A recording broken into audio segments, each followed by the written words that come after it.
Boa noite, boa tarde a todos. Que a paz do Mestre Jesus estejam conosco. Eu vou usar o computador aqui só como uma fila, tá, pessoal?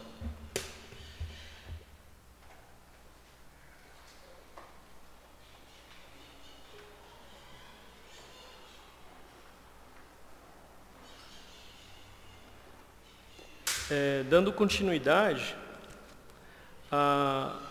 ao Livro dos Espíritos, né? No livro terceiro, no capítulo 6, né? Lei da Destruição. A gente tinha parado na 744. Eu vou dar continuidade na 744A. Só para recapitular, a 744, ela diz o seguinte: qual o objetivo da providência ao tomar a guerra necessária, né? E a resposta dos espíritos foi a liberdade e o progresso. Já foi discutido no domingo anterior, né? A questão até do progresso, foi citado internet, acho que radar, né? Tem vários exemplos, né? Morfina e daí vai, né? E quanto à liberdade, eu vou dar continuidade, vamos parafrasear agora no 744A, tá? A pergunta é o seguinte: se a guerra deve ter como efeito conduzir à liberdade, como se explica que ela tenha geralmente, por fim e por resultado, a escravidão? Resposta dos espíritos: escravização momentânea para sovar os povos, a fim de fazê-los andar mais depressa. Tá, então eu destaquei aqui algumas palavras para a gente refletir sobre essa frase, né? Essa resposta. Tá. Escravização momentânea. É momentânea porque talvez seja apenas enquanto essa vida O selvagem pode substituir por opera, né? E para fim de fazer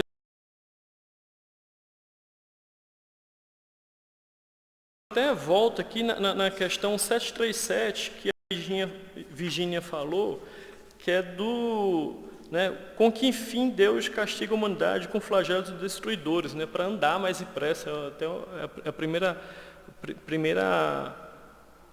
frase da resposta. Mas, enfim, eu vou convidar vocês hoje a fazer vários questionamentos, tá? E espero a participação de todos. Seguinte: o que busca o povo escravizado ou o povo subjugado? Alguém sabe dizer? A liberdade. Beleza. Então, um povo subjugado ou escravizado, ele busca a liberdade do domínio do opressor, certo? E ele tenta essa liberdade de várias formas. Eu citei aqui duas formas possíveis dessa busca da liberdade. A primeira é a forma violenta, e que a gente sabe que a gente está nisso já há alguns séculos, né? Tem duas grandes guerras acontecendo, fora guerra civil em vários países, né? E o segundo meio é o meio não violento, que o povo oprimido ou subjugado ou escravizado busca, né? Esse meio não violento vai desde boicote, né, que hoje em dia é muito famoso, o cancelamento, movimento político,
filosofia. Ele leva a verdadeira liberdade é saber, ter o conhecimento que você só controla as suas ações e seu pensamento. E o externo, você não tem controle. Eu não posso ter o controle sobre o que o Hélio está pensando ou vai julgar sobre mim. Eu não tenho um controle sobre o tempo. Eu não tenho um controle sobre o meu trabalho. Por mais que seja eu o trabalho, mas eu não tenho controle porque tem meios externos que também interferem nesse controle. Então, o que para o estoico? É você ter ficar em paz, porque você tem um controle interno, né? Eu sou livre porque eu consigo, eu cheguei num ponto de sabedoria que eu só vou não é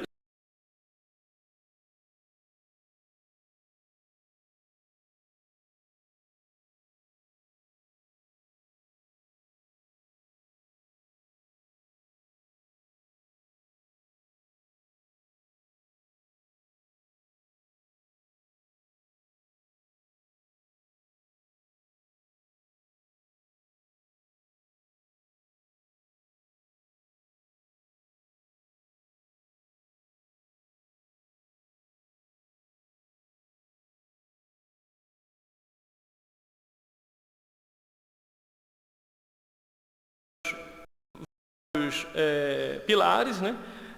Que tinha a autossuficiência do povo, a igualdade, a fraternidade. E ele até uma frase do Gandhi é o seguinte: a paz entre as nações começa com a paz entre os indivíduos. Tá? E para fechar os pensadores, tá?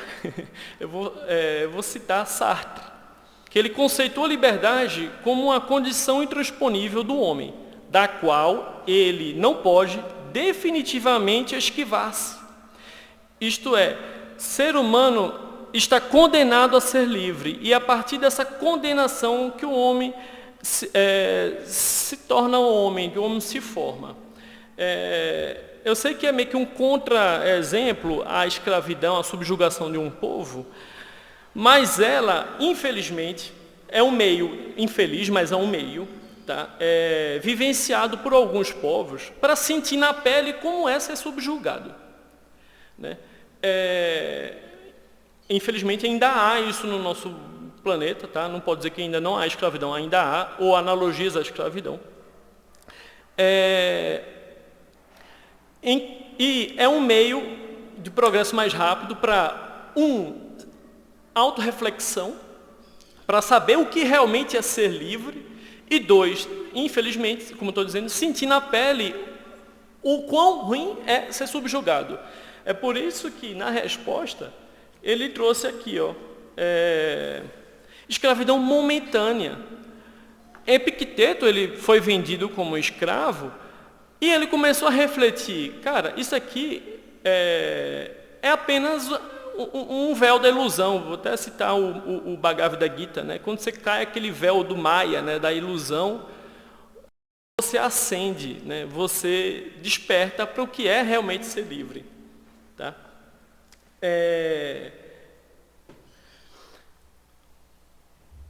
Vamos agora para...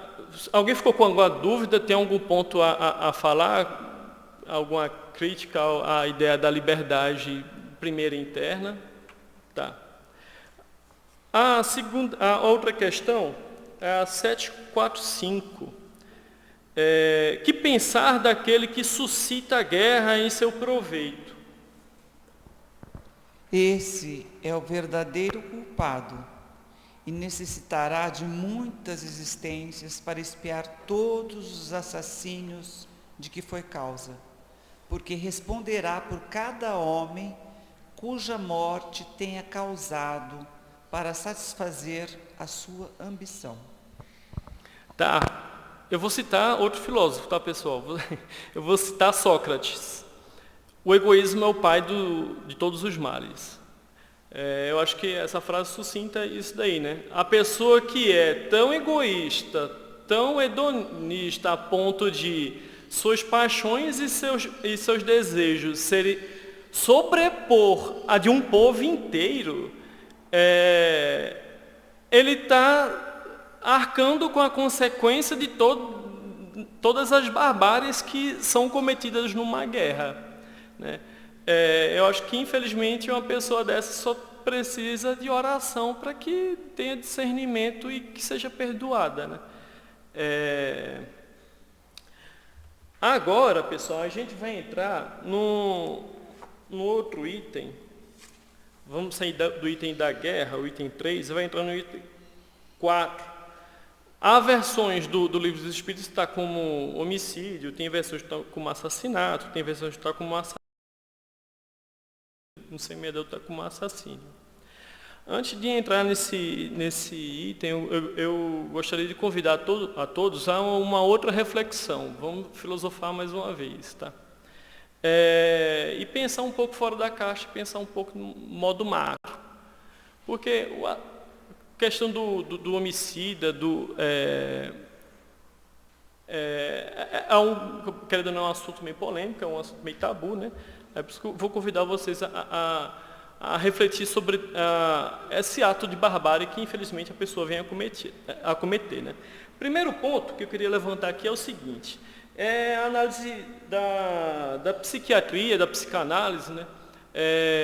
Sobre tal desequilíbrio, né? Segundo a psicologia, ou não sei se seria bem a psicologia, a psiquiatria, existem vários pontos que faz uma pessoa cometer tal atrocidade. Primeiro, problema de controle impulsivo e de ira, raiva, cólera, enfim. Abuso de substâncias.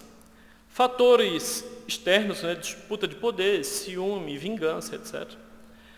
Todos esses três são problemas de desequilíbrio mentais da pessoa. A pessoa está em desequilíbrio e ela vem cometer essa atrocidade.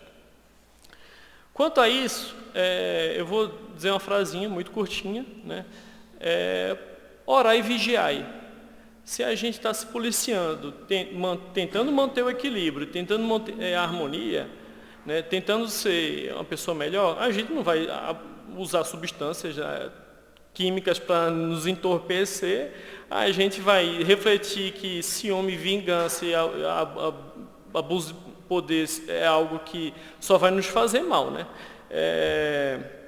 E o segundo ponto é o seguinte: segundo a psiquiatria, quem tem esses transtornos, né, de sociopativos, né, normalmente são pessoas que têm transtornos mentais ou traumas de experiências passadas. Mas como é que chega a ter esses traumas de experiências passadas? Ainda segundo a psicologia, é quando normalmente esses traumas são da infância. Ambiente familiar desequilibrado, abuso físico, sexual, emocional, negligência dos pais, exposição à violência doméstica, modelagem antissocial dos pais, falta de limite quando criança, né? Todos esses desenvolvem esse transtorno antissocial, que tem o psicopata, o sociopata e daí vai.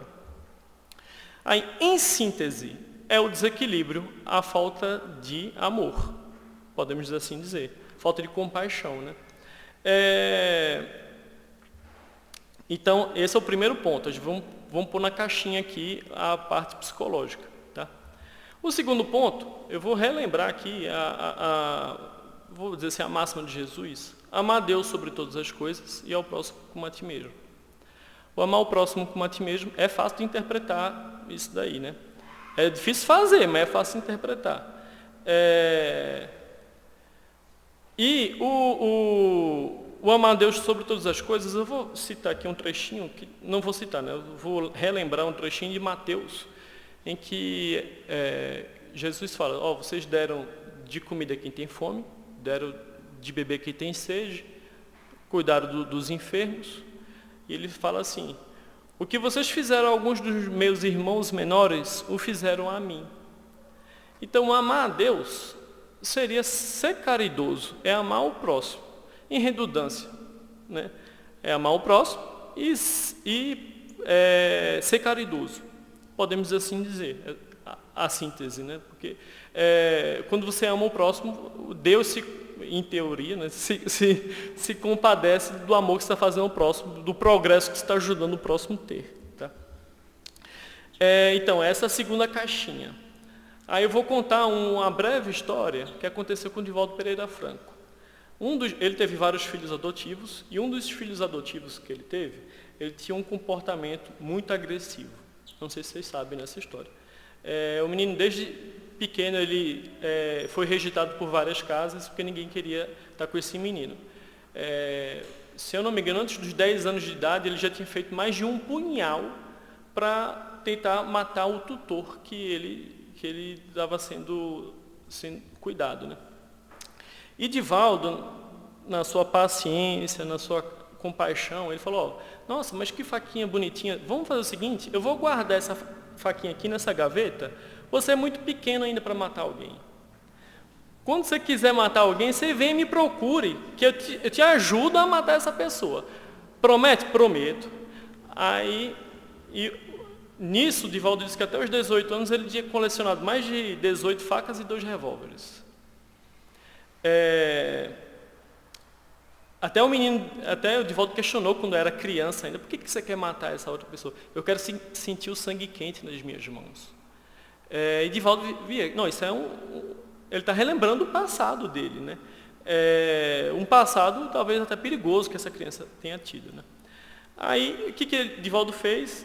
Quando o menino vinha com muita ira, não, sente aqui, calma, relaxa a cabeça aí. Eu estou muito ocupado aqui, estou trabalhando, já te dou atenção. Aí dava um chá lá de espera no menino, passava 2 horas lá. Quando o Divaldo, sim, o que você quer? Aí o menino já tinha esfriado a cabeça. Não, agora já passou. Não, então pode ir. Nisso, ele até cita que esse jovem, ele se tornou até um adulto, até um artista plástico de renome, tá? E é dito que esse artista agradece ao Divaldo pelo amor, pela compaixão que o Divaldo tinha a lidar com aquele problema, né? E até quando eu vi o vídeo dessa história, o Divaldo falou o seguinte para ele, quando ele já estava maior de idade. Ele falou, agora você está maior de idade. Lembre-se, antes de cometer qualquer barbárie, venha até mim. Se você quiser matar alguém, você me mate primeiro, porque eu falhei como tutor perante a sociedade. Eu quero que você me mate primeiro. Não, mas eu te amo. Justamente, eu quero que você mate alguém que você ama primeiro.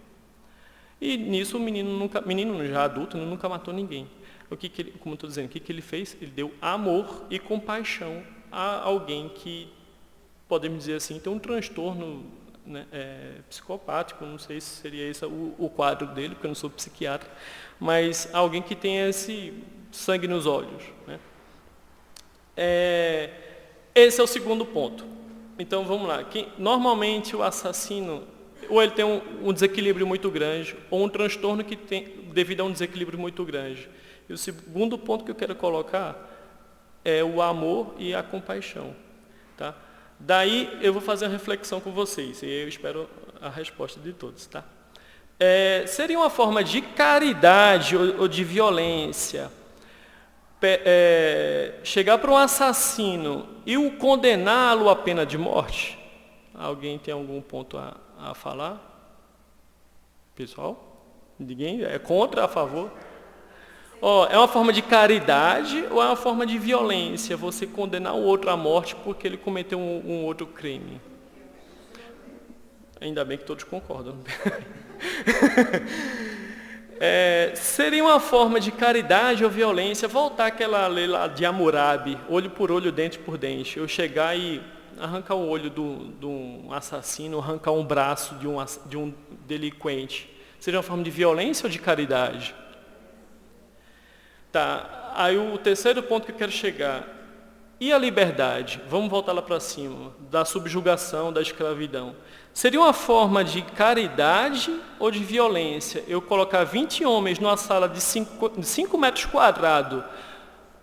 Ele é bandido, problema dele. Isso é ser cristão ou não ser cristão? O desprezo pelo meliante. Eu não conheço nenhum bandido, tá? Assim, bandido é um termo muito, desculpa o termo pejorativo. Eu não conheço ninguém que tenha cometido um crime. Mas eu imagino que não é a forma cristã da gente olhar para o próximo. E não vou dizer nem bordões que foram ditos, né, de bandido bom, enfim, né? Mas não é uma forma cristã. Se a gente parar para pensar, está ferindo todas as leis que a gente já está vendo até agora, né? Não é a forma de caridade. Eu estou levantando essa bandeira pelo seguinte: a gente vai falar sobre os homicidas. É muito fácil chegar e apontar um dedo, julgar, condenar um homicida. É muito fácil julgar aquela pessoa que comete um latrocínio, aquela pessoa que comete uma barbárie. Porque realmente ele faz uma barbárie. Mas se a gente parar para pensar, será que aquele irmão, ele teve em algum momento da vida alguém que o abraçou, alguém que ensinou o que é amor? Né? Só para relembrar, Cristo, quando estava no seu Calvário, ele olhou para o céu e falou: Pai, perdoa ele porque eles não sabem o que fazem. Tá? Uma pessoa que está em desequilíbrio a ponto de matar o outro não está merecendo ser condenado, não, assim, ser jogado pedra, ser enforcado, enfim. Ela está precisando de um amor e de uma ressocialização para estar na sociedade. Tá? Não quero entrar em polêmicas aqui, em debates, é só para abrir os olhos para um tema que é tão difícil, que é sobre os homicidas. Tá?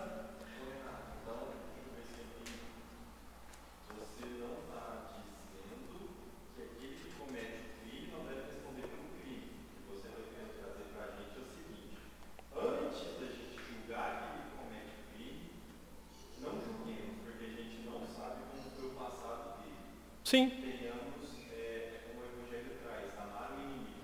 Sim. Nesse sentido, você está tirando de nós o poder falso, o poder do julgamento perante aquele que comete um crime e trazendo mais uma ideia, uma visão de amor, tipo o que Jesus Cristo faria, como ele fez no Calvário. Sim, eu vou citar ainda até uma outra frase bem famosa, está no livro Guerra e Paz, do Lev Tolstói.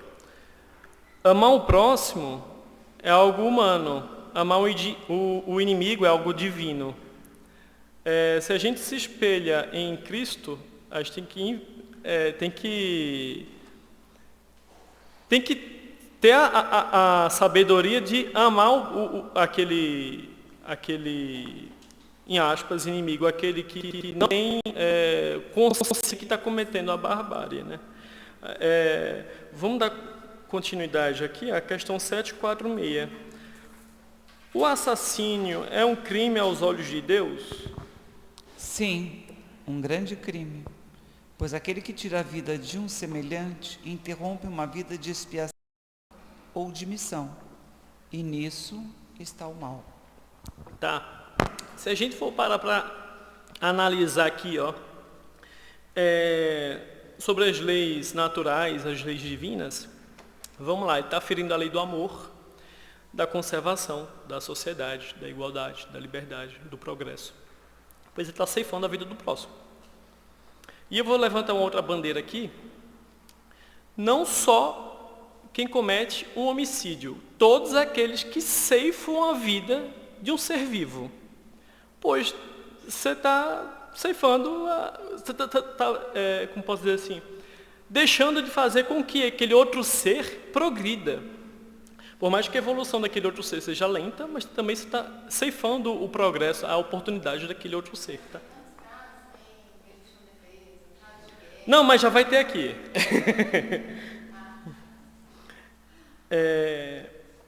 A 747. Há sempre no assassínio o mesmo grau de culpabilidade?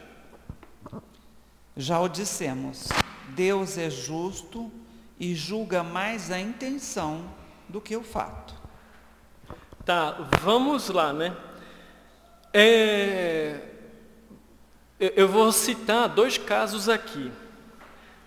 Supondo a pessoa é até espírita,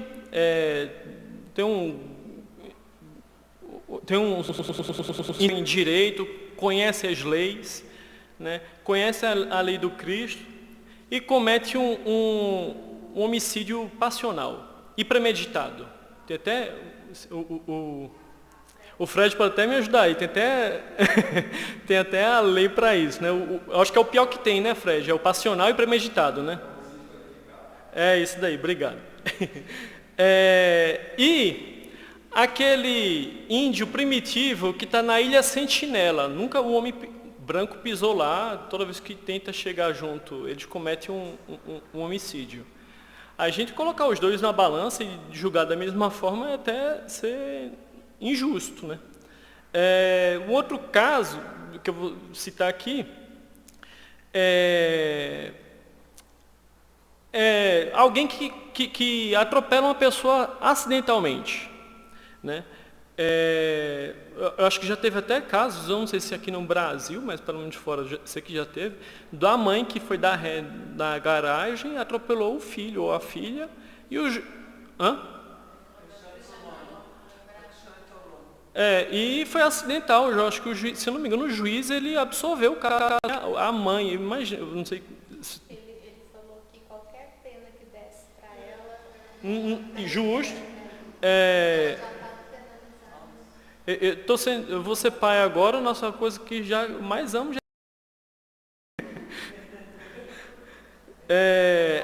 Deve ser um fardo muito pesado para uma mãe dessa. Eu acho que nesse caso a gente tem que pôr na balança, é bem diferente, né? O homicídio aqui, de fato, né?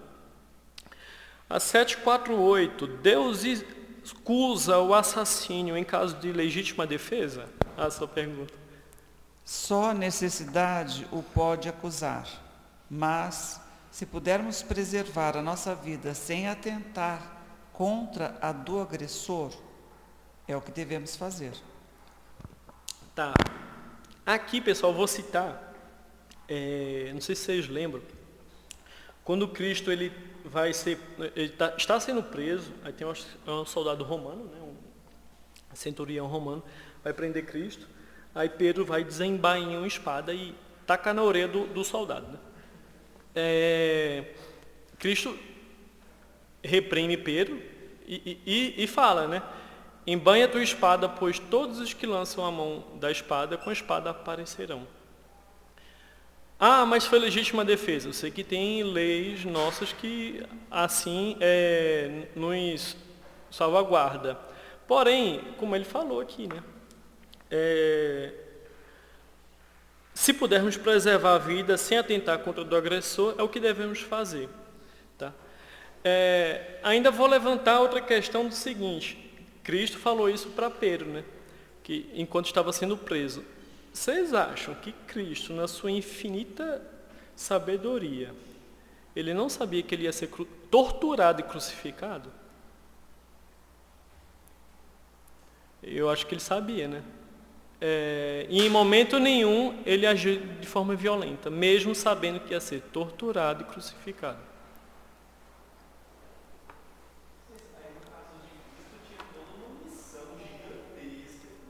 Certo, mas a gente tem que se espelhar nele, né?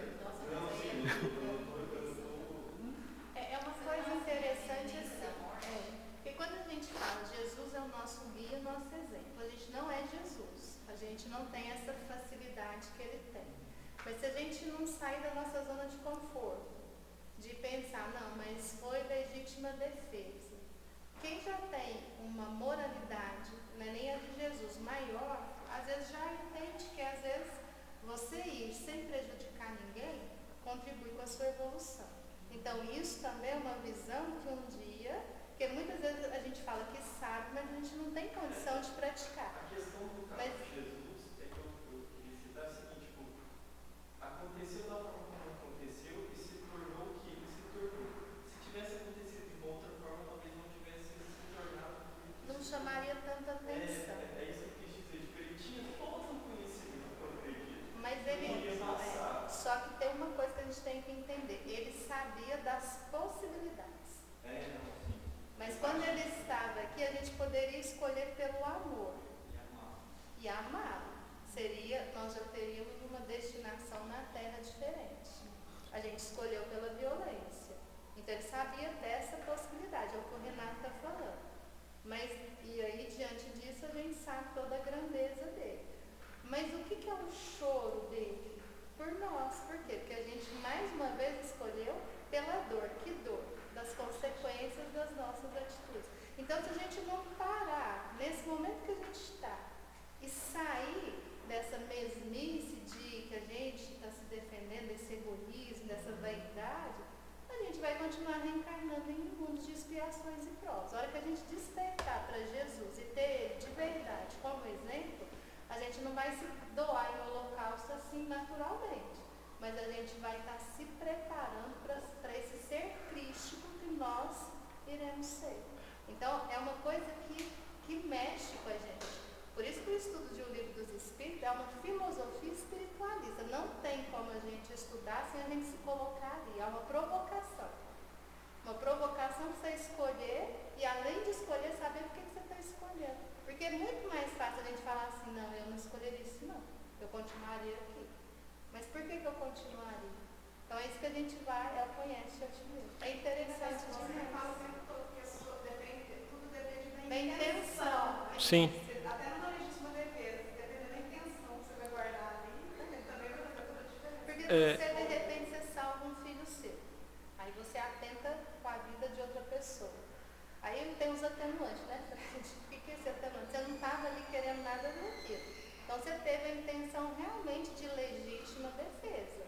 A consequência é diferente, mas a gente não deixou de cometer um assassino. Só que a consequência não é igual àquela do qualificado. Deixa eu só responder aqui a pergunta do Hélio.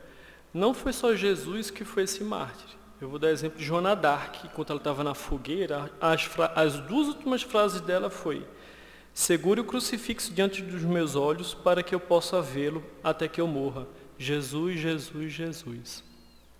As últimas frases dela enquanto estava na fogueira. E ela sabia que estava sendo condenada de forma injusta. E até quando ela morreu, os seus inquisidores falaram: matamos uma santa. E das suas frases anteriores, do seu pensamento anterior, juntando um pouco com a Mariana coloca, é essa figura do nosso inimigo, né? Quem é o nosso inimigo? Será que o nosso inimigo é esse rapaz de rua que corre perto da gente, atordoado, onde a gente interpreta aquilo como uma possibilidade de que isso vai ser roubado, que alguém vai levar o celular, né? Uma criança pequena negra que passa, não é? Sim. Então eu acho que a gente precisa saber, eu acho que a gente nunca tem certeza de que a sua inimigo é diferente de um assalto, né? Mas nós transformamos quase todo mundo em inimigo. Sim. Né? Ela tentou a minha vida, né? Na realidade, a pessoa só está atordoada correndo perto de você, mas aquilo, claro, te gera um susto, né? Mas ele não é o seu inimigo. É que o inimigo mesmo está aqui.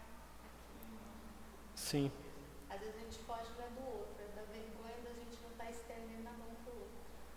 Eu vou contar só uma breve história, já que a metodologia é grande. Quando eu estava na faculdade, tinha pessoas que iam na porta da nossa casa e a gente tinha uma criança, a gente dava leite e tudo mais, né? E uma história ficou marcada na minha vida pelo resto, né? Um dia chegou um senhor que já vinha em casa há muito tempo, só que quando está chovendo, era de noite, ele apareceu na porta, a gente assustou, gritou e mandou ele embora. E aquela cena dele ir embora marcou a gente profundamente, porque era o mesmo senhor que estava lá todo dia.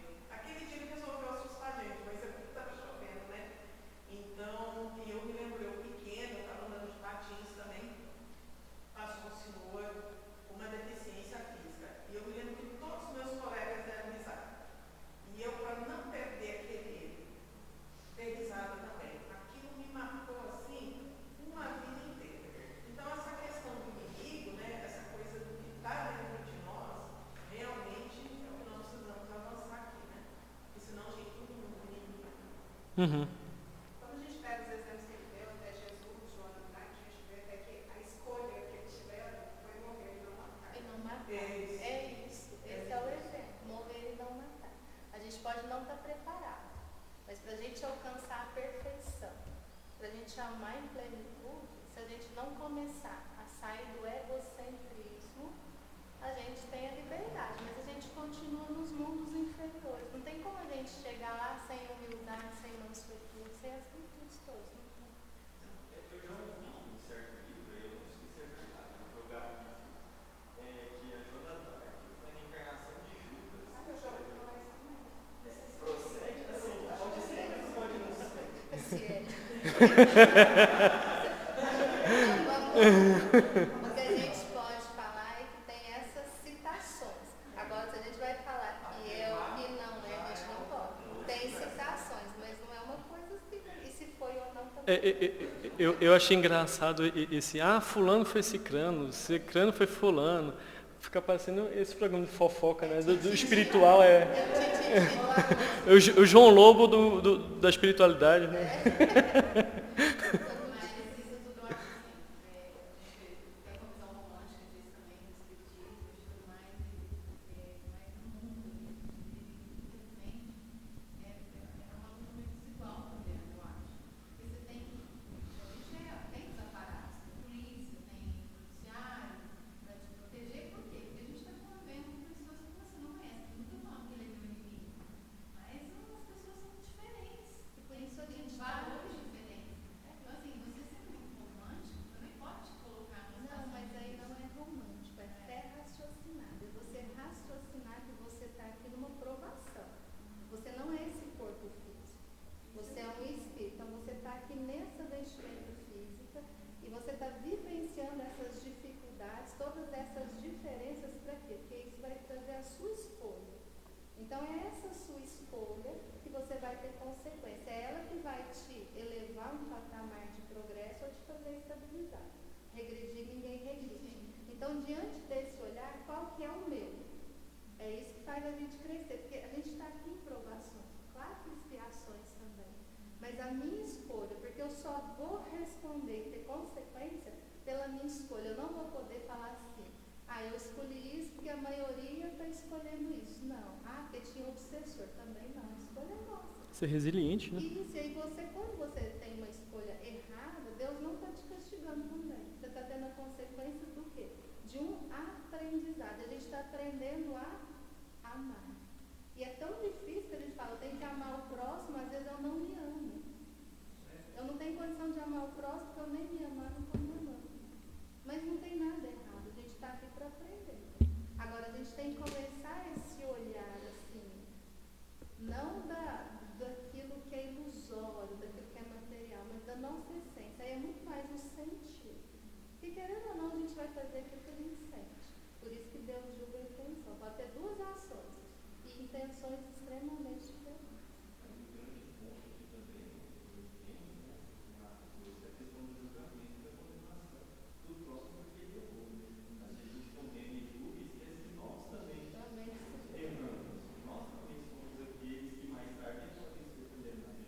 Às vezes não só nessa vida, mas como em vidas passadas, né?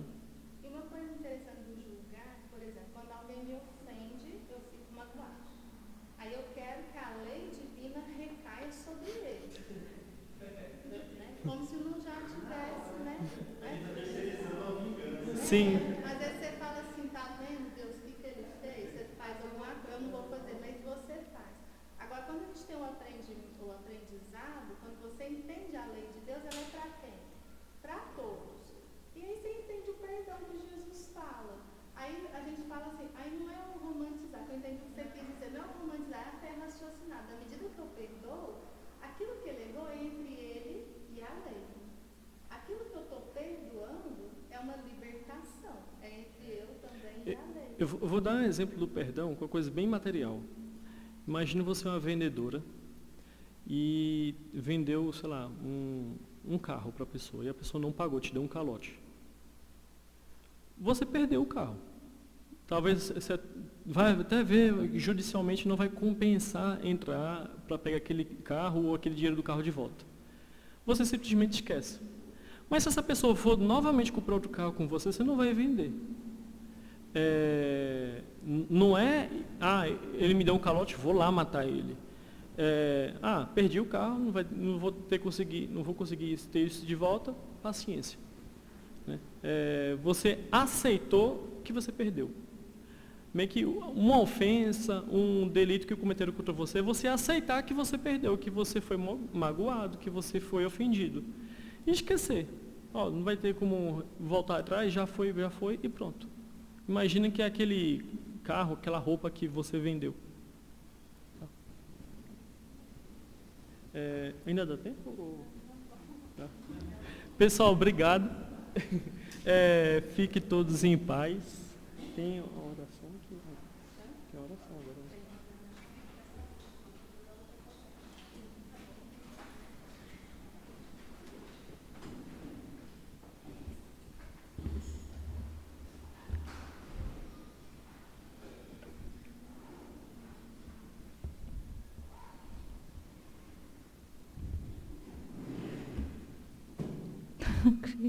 Esperando os passistas.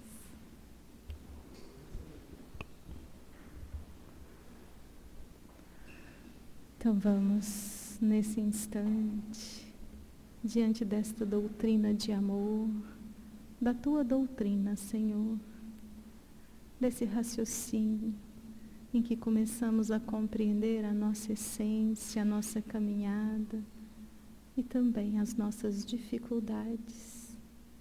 Rogando a Ti, a espiritualidade benfeitora, que nos ilumine a nossa caminhada, que possamos compreender esse amor que vieste nos ensinar. E nesse instante, rogar por toda a humanidade, que todos recebam a Tua luz, que nós possamos ouvir esse convite a cada instante, a sermos seres humanos melhores, entendermos que somos espíritos imortais, aprendendo a amar. Magnetiza, Senhor, as águas que aqui estão colocadas nos lares, e auxilia-nos para recebermos o tratamento espiritual do passe, ou para aqueles que estão distantes, que recebam o passe. Pai nosso, que estais no céu, santificado seja o vosso nome. Venha a nós o vosso reino. Seja feita a vossa vontade, assim na terra como no céu. O pão nosso de cada dia, dai-nos hoje. Perdoai as nossas dívidas, assim como perdoamos aos nossos devedores. E não nos deixeis cair em tentação, mas livra-nos de todo o mal. Vamos em paz e que Jesus nos acompanhe. Assim seja.